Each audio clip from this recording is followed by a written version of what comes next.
Hello everyone. So our objective for today is students will be able to factorize quadratic trinomials.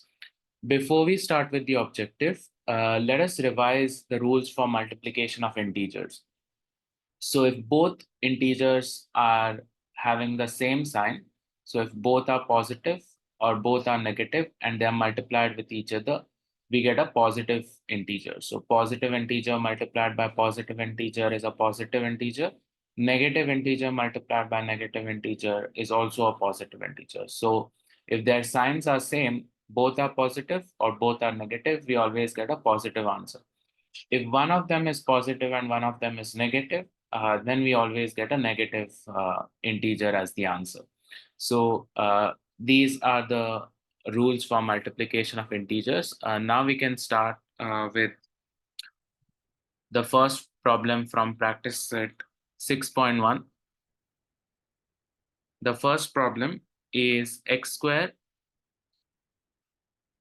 plus 9x plus 18.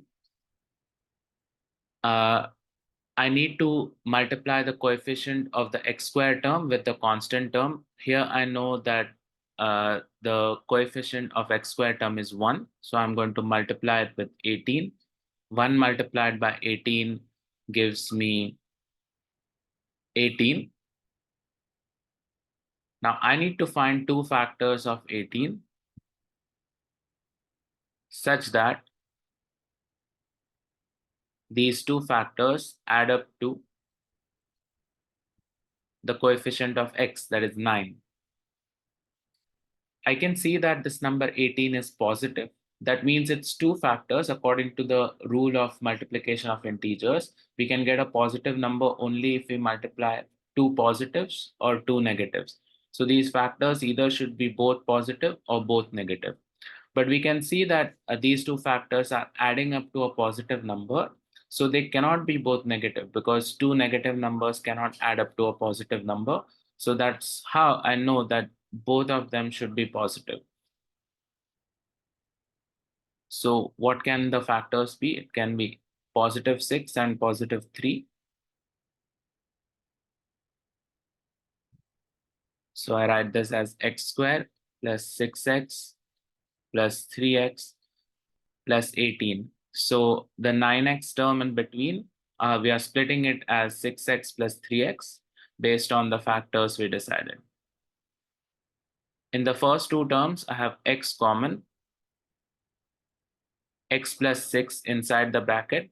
If I want to check if I've done it correctly, I'll just open the bracket. I should get the step before. So x multiplied by x is x squared, x multiplied by 6 is 6x. So I'll just verify if I've done this correctly. Now the same bracket we will write one more time here. And what should be taken out common from here to get this bracket? It should be plus 3.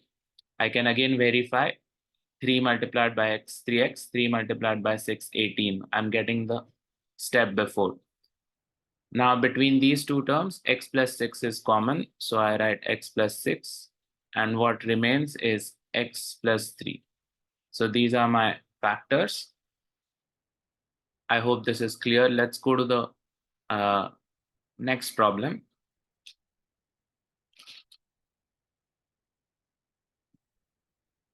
X square minus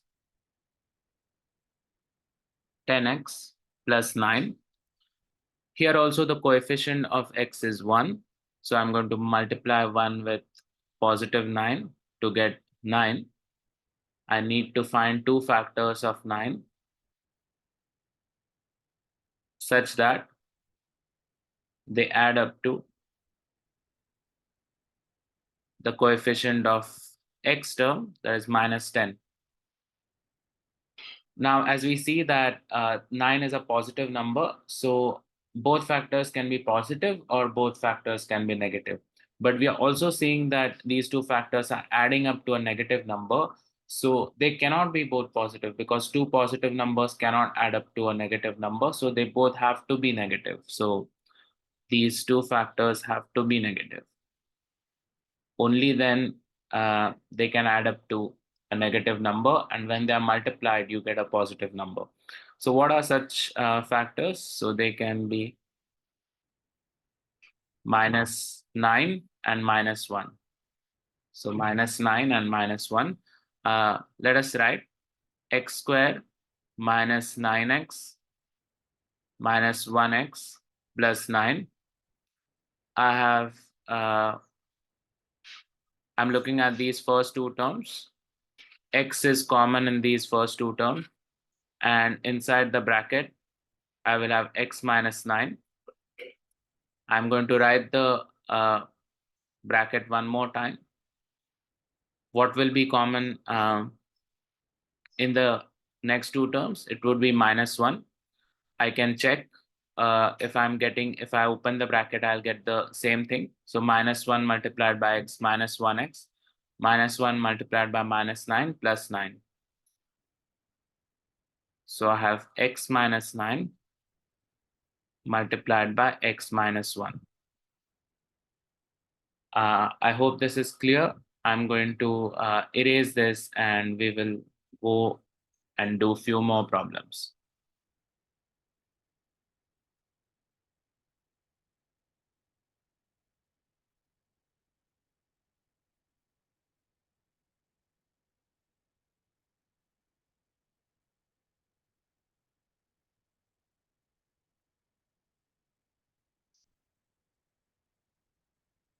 Let's go to the next problem. That is problem number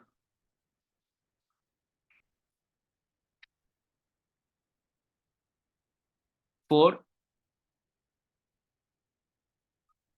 I have 5y squared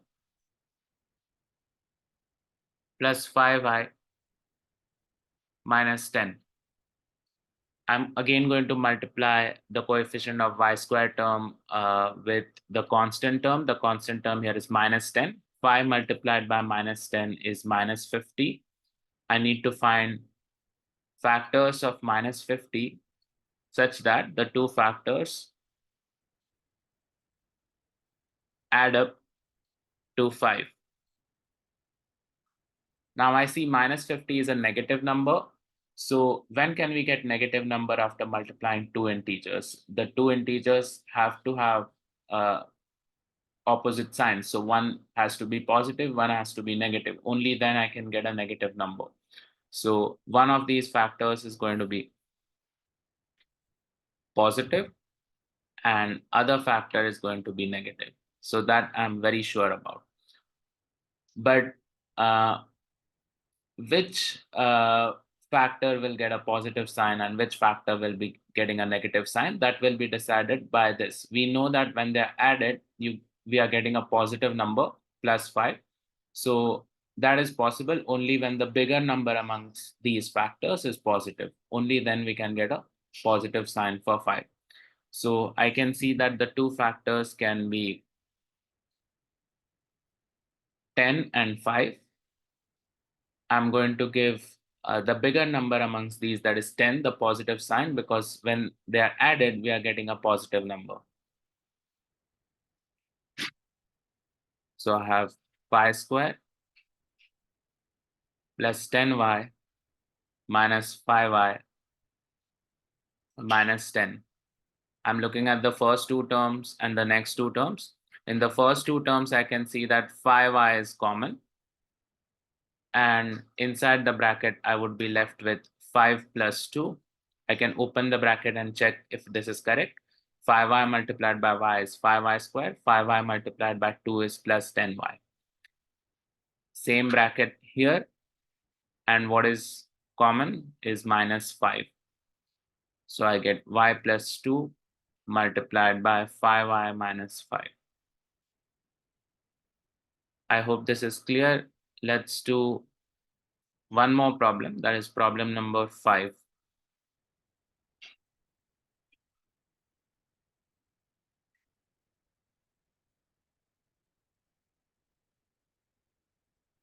So problem number 5 is p square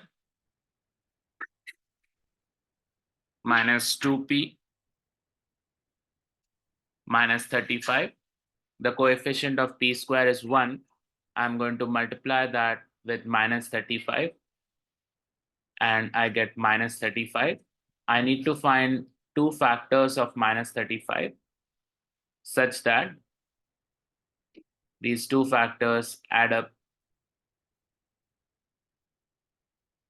to minus 2. Now I know minus 35 is a negative number. I can get a negative number only if one of the integers has a positive sign and one of the integers has a negative sign. So I'm going to fix that. I know that one of the factor has to be positive, one has to be negative.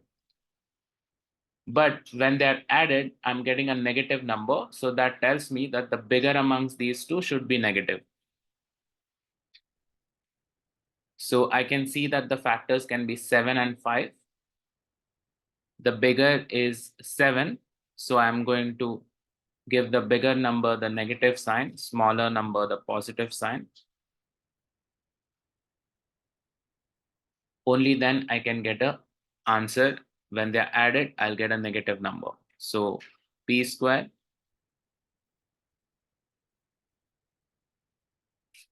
plus 5p minus 7p minus 35. I'm going to look at the first two terms and the next two terms. P common amongst these two, p plus 5 inside the bracket. And here minus 7 will be common. So I get p plus 5, p minus 7. I hope this is clear. Thank you.